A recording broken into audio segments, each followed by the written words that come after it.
Bonjour et bienvenue sur netprof.fr. Aujourd'hui, on va continuer le chapitre TCP/IP. Dans la première partie du chapitre, on a parlé essentiellement de l'architecture du modèle TCP/IP, les fameux 4 couches, couche application, transport, internet et accès, d'accord? Et on a expliqué, on s'est arrêté plutôt dans la couche internet. On a parlé de l'adressage IP, on a compris comment écrire une adresse IP, comment l'interpréter, d'accord? Et maintenant, il reste à parler du routage, qui est la deuxième fonction de la couche Internet. Donc, chaque machine qui fonctionne avec le TCP/IP, une fois elle reçoit les données de la couche transport, elle va ajouter l'entête IP, qui contient essentiellement l'adresse IP source et destination. Et maintenant, elle va décider comment faire le routage du paquet. Alors ça veut dire quoi, routage? Le routage, c'est le fait de trouver le chemin vers la destination. Donc sur une machine par exemple, on peut trouver 2 cartes réseau. Donc maintenant, si je vais me connecter à www.google.com par exemple, donc la machine doit savoir sur quelle carte réseau par exemple elle doit faire sortir le paquet, d'accord? Donc pour cela, elle doit se baser sur l'adresse IP destination. Donc chaque fois la machine elle lit l'adresse IP destination, et en se basant sur ce qu'on va appeler après la table de routage, donc elle va décider par quel chemin le paquet va sortir, d'accord? Alors le paquet va sortir, va arriver à un autre nœud, ce qu'on va appeler le nœud suivant. Dans notre cas, il s'appelle le routeur, dans le cas d'un réseau informatique, d'accord? Et le routeur va faire la même chose, il va lire l'adresse IP destination, et en se basant sur sa table de routage aussi, il va décider vers quel nœud suivant le paquet va sortir, ainsi de suite jusqu'à arriver à la destination. Alors pour comprendre un peu ça, on va faire une comparaison avec la poste. On va considérer qu'on a une lettre qu'on va envoyer à 12 rue de la Liberté, Sfax, Tunisie. Alors maintenant, la lettre elle se trouve en France, à Paris, 27 rue de la Liberté. Donc comment je vais faire pour que cette lettre arrive à la destination? Donc je vais prendre cette lettre, la mettre dans la boîte à lettres, d'accord? Et c'est monsieur le facteur qui va arriver. Il va prendre la lettre dans son sac. Il va lire l'adresse destination. Donc l'adresse destination, elle est en Tunisie, elle n'est pas en France. Donc il ne va pas remettre la lettre directement à l'adresse destination, mais par contre il va la prendre à l'office des postes local. Quand je dis local, c'est relatif à 27 rue de la Liberté. Donc c'est l'office des postes qui est responsable de cette rue, d'accord? Maintenant, l'agent de la poste ici, il va lire aussi l'adresse destination, qui est 12 rue de la Liberté, Sfax, Tunisie, d'accord?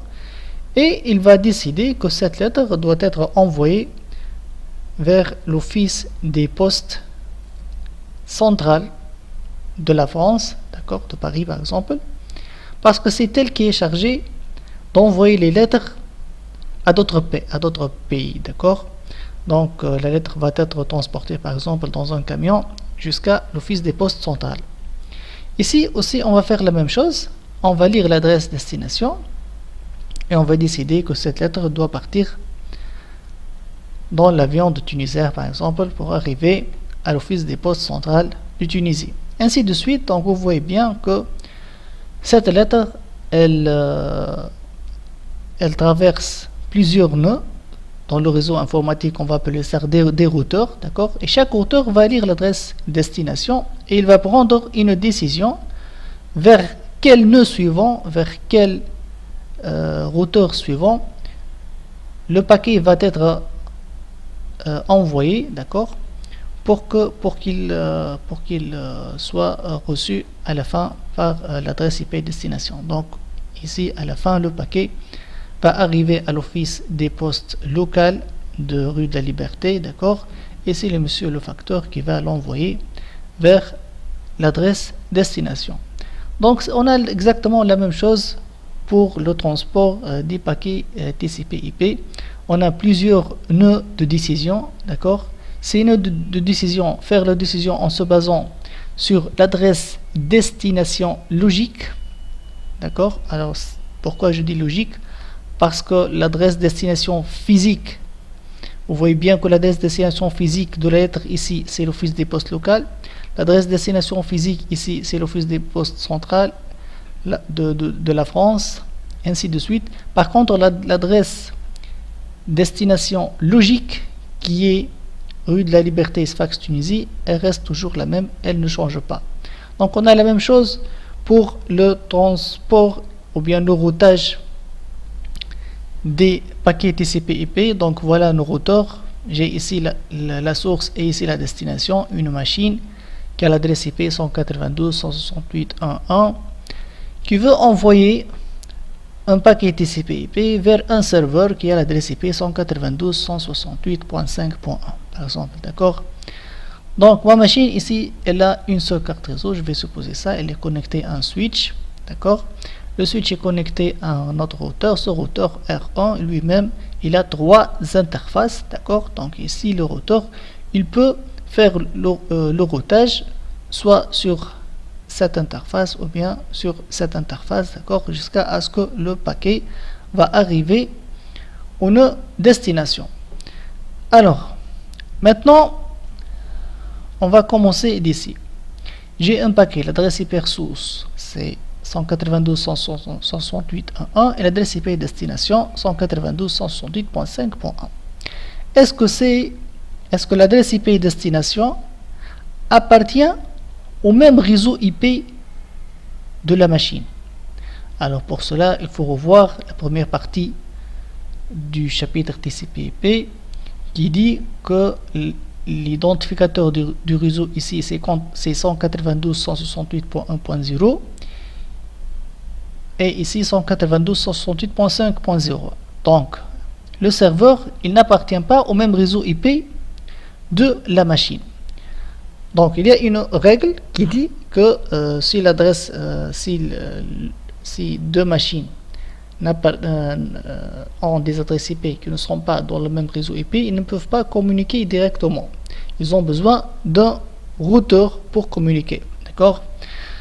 Donc la machine ici, elle a besoin de savoir l'adresse du routeur parce qu'elle va envoyer le paquet vers une adresse IP qui n'appartient pas au même réseau local. L'adresse IP de la machine, ça c'est un autre réseau, c'est le réseau 5, ici c'est le réseau 1, d'accord, donc c'est pas le même réseau. Donc la machine, elle doit savoir comment envoyer l'adresse, le paquet IP. Donc c'est pour cela on va définir ce qu'on va appeler la passerelle. Au niveau de la carte réseau, on va définir manuellement une adresse IP qu'on va appeler la passerelle, qui est en fait l'adresse IP du routeur, le routeur le plus proche de la machine, qui sera le premier nœud qui va prendre en charge le paquet TCP/IP.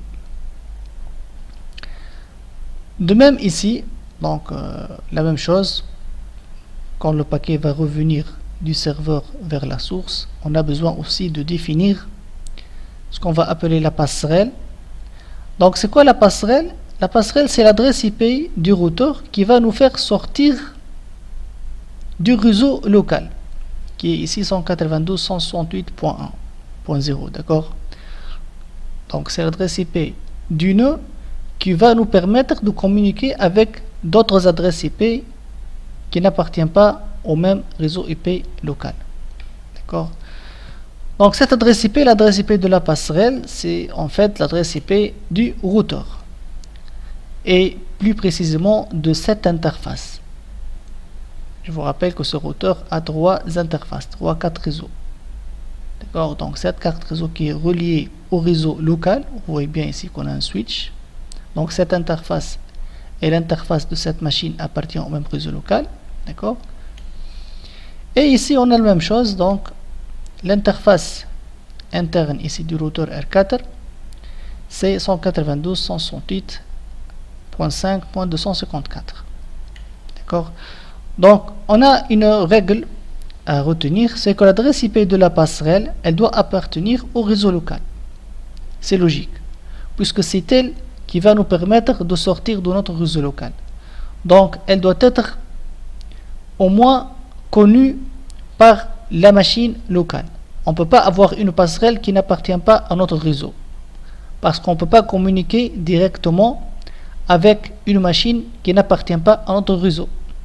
D'accord? Donc, deux machines ne peuvent communiquer en TCP IP sans routeur que si elles appartiennent au même réseau IP. D'accord? C'est le cas ici.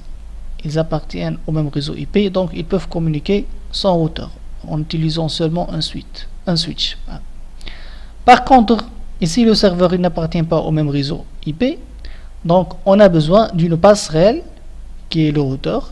D'accord? Comment la machine va savoir l'adresse IP de cette passerelle? C'est en la configurant manuellement dans la carte réseau de la machine. D'accord? Donc en configurant la carte réseau de la machine, on définit l'adresse IP, le masque et la passerelle pour pouvoir communiquer avec des adresses IP qui n'appartiennent pas à notre réseau local. Donc, vous voyez bien ici que l'adresse IP de la passerelle, donc le routeur R4, c'est le routeur, c'est la passerelle du serveur, d'accord? Il n'appartient pas au réseau, il appartient au réseau local du serveur. Cette adresse appartient au réseau .5, même chose pour le serveur. D'accord? Alors, pour simplifier, on va mettre ici l'adresse du réseau et ici .1 pour dire que cette machine a l'adresse IP 192.168.1.1 et ce routeur a l'adresse 192.168.1.254 pour simplifier le diagramme. D'accord? Ici, on a la même chose avec le réseau 5. Ok? Et on a déjà parlé que ces nœuds de décision vont utiliser ce qu'on va appeler les tables de routage, d'accord, pour savoir comment acheminer le paquet. Donc ici, quand le paquet est arrivé au routeur R1, le routeur R1, on a déjà dit qu'il va lire quoi? L'adresse IP source bien destination. Ben non, c'est destination. Il va lire l'adresse IP destination, d'accord, qui est l'adresse IP du serveur. Et en se basant sur une table de routage, d'accord, il va décider sur le nœud suivant qui va prendre en charge le paquet, d'accord. Donc la table de routage, elle ressemble à quoi? Déjà, on va commencer par la table de routage du PC. Et bien même le PC a une table de routage puisqu'il utilise le protocole TCP/IP. Alors donc le PC, une fois qu'on a configuré l'adresse IP dans la carte réseau qui est 192.168.1.1 et on a défini aussi la passerelle, il va automatiquement écrire une table de routage. Vous pouvez visualiser la table de routage en tapant route print, d'accord. Donc vous voyez bien ici les paramètres de la carte réseau, comme on a bien dit, d'accord. Une fois on a configuré ces paramètres, on va aller vers la fenêtre de commande, on va taper route print et on va lire l'adresse, la table de routage. Alors, qu'est-ce qu'on va lire dans la table de routage? On va lire 000 avec le masque 000. Alors, je vous rappelle que cette adresse particulière représente n'importe quelle adresse IP que je ne connais pas. N'importe quelle adresse IP, d'accord? Donc, n'importe quelle adresse IP que je ne connais pas, c'est-à-dire qui n'appartient pas à mon réseau local, pour arriver à n'importe quelle adresse IP qui n'est pas locale, qui n'est pas connue dans mon réseau, on va utiliser la passerelle 192.168.1.254 qui est en fait le routeur. Et pour cela, on va sortir par l'interface 192.168.1.1, c'est-à-dire ma carte réseau. Déjà, j'ai une seule carte réseau dans notre cas. Et bien sûr, pour aller vers le réseau 192.168.1.0, qui est mon réseau local, c'est-à-dire pour aller vers n'importe quelle machine de mon réseau local, .1.2, .1.4, .1.10 avec le masque, il suffit de sortir par ma carte réseau. D'accord? Donc, pour communiquer avec une machine locale, j'ai pas besoin de faire passer le paquet vers un routeur, parce qu'on a dit que le routeur il sert à communiquer avec des machines qui ont des adresses IP qui n'appartiennent pas à mon réseau IP. Mais là, si je vais communiquer avec des machines qui appartiennent à mon réseau 192.168.1.0, donc j'ai pas besoin, donc il suffit de faire sortir le paquet sur ma carte réseau, d'accord? Et comme on a vu dans le chapitre LAN, en se basant sur l'adresse MAC, destination, c'est le switch qui va commuter le paquet ou bien la trame vers la machine destination. Alors la table de routage nous dit aussi que pour arriver à 192.168.1.1 qui est ma carte réseau, il suffit d'aller vers cette adresse dont on a parlé l'autre fois. On a dit que c'est l'adresse loopback, c'est l'adresse interne de la machine, c'est-à-dire que c'est une adresse IP locale sur la machine, d'accord? Donc ça c'est pas très intéressant. Ce qui nous concerne essentiellement c'est ces deux lignes, d'accord? Là c'est ce que nous concerne le plus dans la table de routage, d'accord? Alors, on va écrire la table de routage ici pour arriver à 192.168.1.0/24 qui est mon réseau local. Il suffit de sortir par l'interface I1. Alors, je vais supposer que ici j'ai une carte réseau que je vais appeler I1. Et pour aller à n'importe quelle autre adresse IP qui n'appartient pas à mon réseau IP, donc je vais passer par mon routeur qui finit par 254, c'est-à-dire 192.168.1.254. D'accord? Ça, c'est ce qui existe dans la table de routage de mon PC. Maintenant, on va voir ce qui existe dans la table de routage de ce routeur. Donc, je vais supposer que ce routeur a deux interfaces, I1 et I2, d'accord? Alors déjà, ici, le routeur, il a une adresse IP sur l'interface I1, qui est 192.168.1.254. Donc, une fois que j'ai configuré cette adresse IP sur l'interface I1, le routeur, il va écrire automatiquement que le réseau 192.168.1.0/24, il est joignable sur l'interface I1. Ce qui est logique. Donc, si le routeur veut envoyer un paquet vers n'importe quelle machine de ce réseau, il suffit de faire sortir le paquet sur l'interface I1. Maintenant, la question c'est pour I2. Qu'est-ce que je vais choisir comme adresse IP sur I2? Alors, je vais poser une question. Est-ce que vous acceptez de mettre ici une adresse IP qui appartient au même réseau? Est-ce que ici je peux écrire par exemple 192.168.1.5 par exemple ici, ou bien .1.10? Est-ce que c'est logique? Est-ce que c'est logique que le routeur route vers le même réseau? Est-ce que c'est logique de trouver le même réseau sur deux interfaces? Ben non, le routeur n'accepte pas ce genre de configuration puisque ça va faire un conflit. Parce que si j'écris ici une adresse IP du réseau 1, donc il va écrire aussi que 192.168.1.0 il se trouve sur I2, ce qui va faire un conflit. D'accord? Donc imaginez que l'agent de la poste reçoit une lettre et il ne sait pas vers quel autre poste il va envoyer la lettre, parce qu'il a un conflit. Donc pour cela, l'adresse IP de I2 sur R1, elle doit appartenir à un autre réseau IP différent du réseau de l'interface I1. Donc je vais choisir par exemple 192.168.2.0 et je vais choisir ici l'adresse 254. Donc une fois que j'ai configuré l'adresse 192.168.2.254 sur I2, donc le routeur va ajouter maintenant 192.168.2.0 sur l'interface I2. Donc la règle numéro 2, on ne peut pas router entre deux interfaces qui appartiennent au même réseau IP. On ne peut pas router entre deux interfaces qui appartiennent au réseau IP. C'est pourquoi j'ai choisi ici une adresse IP qui n'appartient pas au réseau 1. D'accord? Alors vous voyez bien ici la nouvelle entrée du réseau 2. Ainsi de suite. Alors la question ici, adresse IP de I1 de R2. Alors I1 de R2. Vous voyez bien ici que cette interface, elle est connectée sur ce switch et cette interface est connectée sur ce switch. Donc ces deux interfaces, elles doivent communiquer sans routeur. On n'a pas un routeur au milieu. Donc ces deux interfaces doivent appartenir obligatoirement au même réseau IP, qui est le réseau 2. D'accord?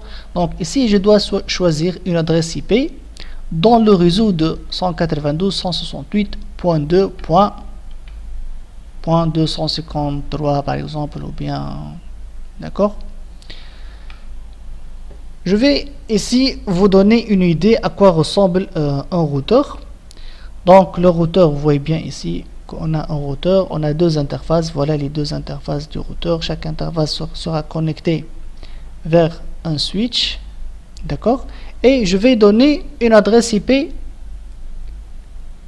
à l'interface I1 et une adresse IP à l'interface I2, comme le cas ici, une interface IP à I1 et une interface IP à I2. I1 est relié vers un switch qui va vers le PC et I2 va être connecté à un switch qui aussi va connecter notre routeur. Donc la configuration est simple. Il suffit de entrer sur l'interface que je vais appeler ici Fast Ethernet 0 et d'écrire l'adresse IP 192.168.1.254. D'accord?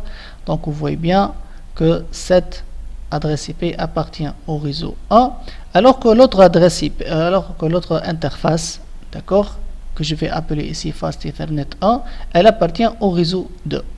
Donc la configuration, elle varie bien sûr d'un routeur à un autre. Là j'ai pris l'exemple des cas des routeurs Cisco pour vous donner une idée comment configurer un routeur. Donc là c'est vraiment brièvement, d'accord.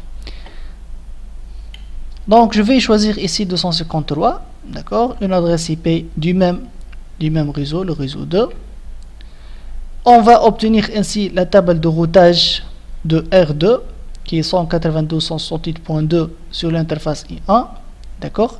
En utilisant le même raisonnement sur le routeur R1, on va choisir ici un réseau 3 sur l'interface I2. Donc je vous rappelle que I1 et I2 ne doivent pas appartenir au même réseau IP. C'est pourquoi j'ai choisi ici le réseau 3. D'accord?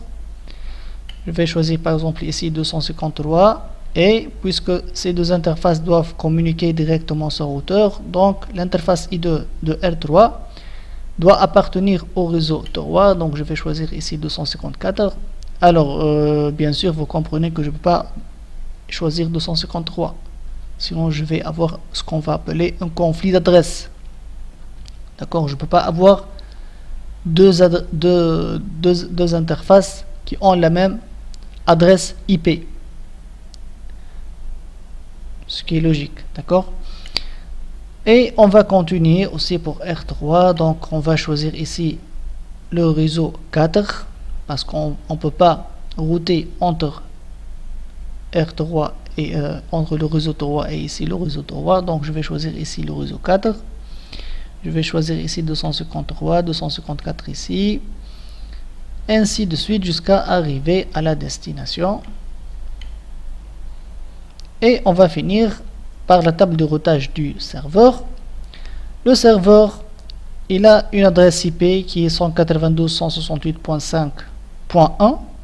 Donc il va écrire dans la table de routage que le réseau 5 est joignable sur l'interface I1 qui est la carte réseau du serveur, et que n'importe quelle autre adresse IP qu'il ne connaît pas, il peut communiquer avec elle en utilisant le routeur, la passerelle qui est .254.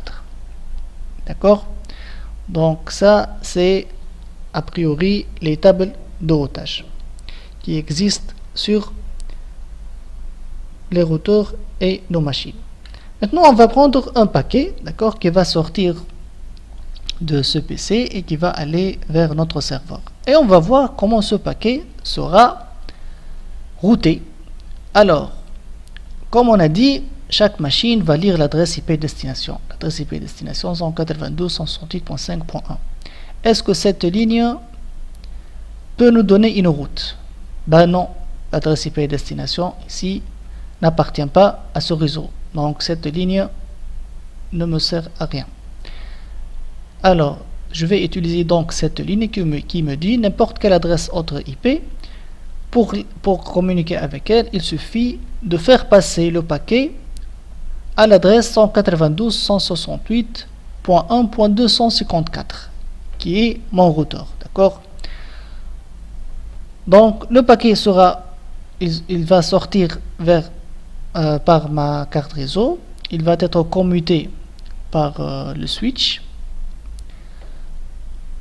et arriver à mon routeur qui est 192.168.1.254. On va voir par la suite comment faire pour que ce paquet arrive au routeur. Donc on va accepter maintenant que le paquet va arriver vers le routeur et à la fin de cette vidéo on va voir comment la machine fait pour que le paquet arrive au routeur. Alors le paquet est arrivé ici, le routeur R1 va lire l'adresse IP destination 192.168.5.1. Il va lire la table de routage. Est-ce que cette ligne donne une route vers le réseau 5? Ben non. Est-ce que cette ligne donne une route vers le réseau 5? Ben non. Ici c'est le réseau 2, ici le réseau 1. Alors qu'est-ce qu'il va faire le routeur dans ce cas? Donc si le routeur a cette table, normalement il doit rejeter le paquet puisqu'il n'a pas de route, il ne sait pas comment faire pour que le paquet arrive à la destination. C'est pourquoi on a besoin d'ajouter ici une autre ligne manuellement cette fois. Je vous rappelle que ces deux lignes ont été construites automatiquement par le routeur. Il suffit d'écrire l'adresse IP sur I1 et I2 pour que le routeur écrit ça dans sa table de routage. Maintenant c'est à nous, comme étant administrateur du routeur, d'ajouter une autre ligne dans la table de routage pour informer le routeur R1 comment faire pour router vers le réseau 5. Donc on va écrire manuellement pour aller à 192.168.5.0. Il faut faire passer le paquet vers le nœud suivant, qui est R2, donc vers 192.168.2.253. D'accord. Et bien sûr, le routeur, il peut communiquer avec le point 2.253. Pourquoi? Parce qu'il a déjà une interface dans le réseau I2, d'accord. Donc pour arriver à 2.253, il sait que cette adresse appartient à ce réseau, donc il suffit de faire sortir le paquet par I2. D'accord. Alors ici, il ne faut pas écrire l'autre adresse IP qui est 3.253. Si on va écrire ici 3.253 qui est l'adresse de I2 de R2, ça ne va pas marcher parce que R1 va tomber dans le même problème. Il ne sait pas comment communiquer avec le réseau 3. Par contre, ici, en écrivant .2.253, il sait communiquer avec le réseau 2 puisqu'il a dans sa table de routage cette ligne. Donc, le paquet va arriver à R2. Le paquet arrive à R2. R2 va lire l'adresse IP destination. Il va lire aussi les lignes. Est-ce que cette ligne donne une route vers le réseau 5? Non. Ici, non. Donc c'est à nous en tant qu'administrateur du routeur R2 d'ajouter manuellement dans la table de routage de R2 une ligne qui informe le routeur R2 pour arriver au réseau 5. Il suffit de faire passer votre paquet vers le routeur R3. et plus précisément vers l'adresse IP 192.168.3.254. D'accord? Pourquoi choisir cette adresse IP? Parce que le routeur R2 sait communiquer avec 3.254 parce qu'il a une entrée vers le réseau 3. Ainsi de suite, on va faire la même chose avec le routeur R3, on va faire la même chose avec le routeur R3. Le paquet va arriver en fin de compte vers R4. Maintenant, quand le paquet va venir vers R4, donc R4 va lire l'adresse IP destination qui est 5.1. Est-ce qu'il a une entrée vers le 5.1? Ça c'est le réseau 4 et ça c'est le réseau 5. Oui, il a une entrée vers le réseau 5. Donc il suffit de faire passer le paquet vers l'interface I1 pour qu'elle arrive au serveur. Donc ici vous voyez bien qu'on n'a pas besoin d'ajouter ce qu'on appelait une route statique comme on a fait ici. D'accord? Donc ça s'appelle des routes statiques. Donc ici au niveau du routeur R4, vous comprenez qu'on n'a pas besoin d'ajouter une route statique puisque déjà le routeur contient dans sa table de routage une route vers le réseau 5. Alors comment écrire une route statique? Là c'est juste pour vous donner une idée. Il suffit de taper IProute et puis le réseau destination qui est ici le réseau 5. Alors pour arriver au réseau 5, il faut faire passer le message, bien le paquet, vers le nœud suivant. Et là on écrit l'adresse IP du routeur suivant, le nœud suivant, d'accord? Donc IProute, ici c'est le cas du routeur R1, d'accord, le routeur R1. Donc pour arriver au réseau 5, il faut aller vers le 2.253. Pour arriver au réseau 5, il faut faire passer le paquet vers le 2.253. C'est juste pour vous donner une idée comment écrire une route statique. Maintenant j'ai une question. On a compris comment le paquet voyage et plus précisément comment le paquet sera routé d'un nœud à un autre jusqu'à arriver à la destination. Mais maintenant dans la vie réelle, comment la machine connaît l'adresse IP destination? Alors je peux imaginer que ma machine connaît son adresse IP à elle-même puisqu'elle est configurée dans la carte réseau de la machine. Mais comment, moi si je vais ouvrir mon navigateur et écrire par exemple www.monsiteweb.com, comment ma machine va connaître l'adresse IP destination de ce site web? D'accord? Donc je vais supposer que le serveur monsiteweb.com il est local. Pour simplifier les choses, on va supposer que ma machine qui est 192.168.1.2, elle a l'adresse MAC M2 et là c'est mon serveur 192.168.1.1 qui a l'adresse MAC M1. Et la question maintenant c'est que quand cette machine va envoyer une demande de connexion vers le serveur, alors rappelez-vous bien de la trame. On a dit que la trame, on trouve l'adresse MAC source, l'adresse MAC destination, l'adresse IP source et l'adresse IP destination. Alors l'adresse MAC source c'est M2, elle est configurée sur ma carte réseau et l'adresse IP source c'est 192.168.1.2. Donc je les connais.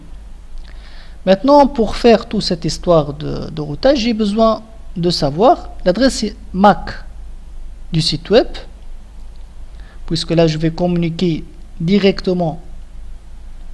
Alors ici vous voyez bien que le serveur appartient au mon réseau IP, donc j'ai pas besoin de passer par des routeurs. Donc la question c'est comment trouver l'adresse MAC du serveur, mais surtout comment trouver l'adresse IP du site web. Donc la première question sur laquelle on va se concentrer, c'est l'adresse IP du site web. Comment trouver en cas général l'adresse IP de la destination? D'accord, pour pouvoir faire toute cette histoire de routage. Donc vous voyez bien ici que on a un paquet qui va aller vers une adresse IP destination. Donc la question ici, c'est que comment la machine trouve l'adresse IP destination. Pour cela, on a besoin de ce qu'on va appeler un serveur DNS. C'est quoi un serveur DNS? C'est un serveur qui fait la conversion entre nom et adresse IP. Alors je vais supposer que j'ai un serveur DNS qui a l'adresse IP.1.3, donc qui appartient à mon réseau local. Donc l'étape numéro 1, c'est la résolution du nom du site, c'est-à-dire la conversion du nom à une adresse IP. Donc j'ai besoin de ce serveur, d'accord, et je vais poser la question à ce serveur. Donc ça c'est mon adresse IP. Je vais poser la question à l'adresse au serveur. Donc ça c'est l'adresse IP de mon serveur DNS. Je vais lui dire je cherche l'adresse IP du serveur www.monsiteweb.com. S'il vous plaît, si vous connaissez cette adresse IP, donnez-la à moi. Alors, on peut aussi poser la même question. Comment trouver l'adresse IP de mon serveur DNS? Alors, pour cela, là, on n'a pas le choix. On doit configurer l'adresse IP du serveur DNS manuellement dans la carte réseau. D'accord? Donc, c'est au niveau... donc, ça, l'adresse IP du serveur DNS, elle est prédéfinie dans la carte réseau. Ainsi, je vais poser... Donc, vous voyez bien ici... On précise l'adresse IP du serveur DNS. Donc chaque fois que je vais me connecter vers un site web, mon PC il va se connecter, il va envoyer plutôt une question au serveur DNS 192.168.1.3. Donc je connais l'adresse IP destination et je vais lui poser une question. Lui bien sûr il a déjà une table qui contient cette translation, d'accord. Il va m'informer que l'adresse IP destination de votre site web est .1.1. Ainsi, je peux formuler l'adresse IP du site web, d'accord. Maintenant, il nous reste une question, c'est comment retrouver, par exemple ici pour communiquer avec le serveur DNS, comment trouver l'adresse MAC, puisque c'est le switch qui va commuter la trame en se basant sur les adresses MAC. Donc je vous rappelle ici que le switch, il ne regarde pas les adresses IP. Le switch regarde l'adresse MAC destination. De même ici, quand je vais communiquer avec le serveur, j'ai besoin de connaître l'adresse MAC du site web pour que le switch commute le paquet vers le switch web. Donc la deuxième question, une fois on a répondu à la première question, comment faire la conversion du nom du site à l'adresse IP. Maintenant l'autre question, c'est comment retrouver l'adresse MAC de la machine avec laquelle je veux communiquer. Pour cela, on va utiliser un autre protocole qui s'appelle le protocole ARP, d'accord. Alors, c'est quoi le protocole ARP? C'est le fait de poser une question. Mais à qui cette question? C'est une question qui s'adresse à toutes les machines locales. C'est pourquoi ici l'adresse MAC destination, c'est FFFFF. Donc, je vous rappelle que ça, c'est l'adresse de la diffusion au niveau du switch. C'est-à-dire le switch, quand il voit cette adresse, il va envoyer la trame à toutes les machines ici. Et la question, c'est mon adresse IP est .1.1. Je demande à la machine .254 de m'envoyer son adresse MAC. Ainsi, toutes les machines vont recevoir cette question et sur le routeur qui contient cette adresse IP, c'est lui qui va répondre à la machine, d'accord, en lui précisant l'adresse MAC, d'accord. Donc ici, on voit bien la réponse du routeur R1 qui dit mon adresse IP est 254 et mon adresse MAC est M1. Ainsi, la machine peut communiquer avec le routeur. Donc, vous comprenez maintenant qu'il y a deux phases. La phase numéro 1, c'est la conversion du nom du site vers l'adresse IP. Une fois qu'on a obtenu l'adresse IP, on va faire une requête ARP qui se base sur l'adresse IP et qui demande l'adresse MAC. Donc toutes les machines vont entendre cette question et seule la machine concernée va répondre en précisant son adresse MAC. Ainsi, on peut formuler l'adresse MAC source, l'adresse MAC destination, adresse IP source, adresse IP destination. Puis on aura toute cette histoire de routage qu'on a vu avec les tables de routage et les route statique, ainsi de suite. Alors juste ici, une remarque pour visualiser la table ARP au niveau de la machine.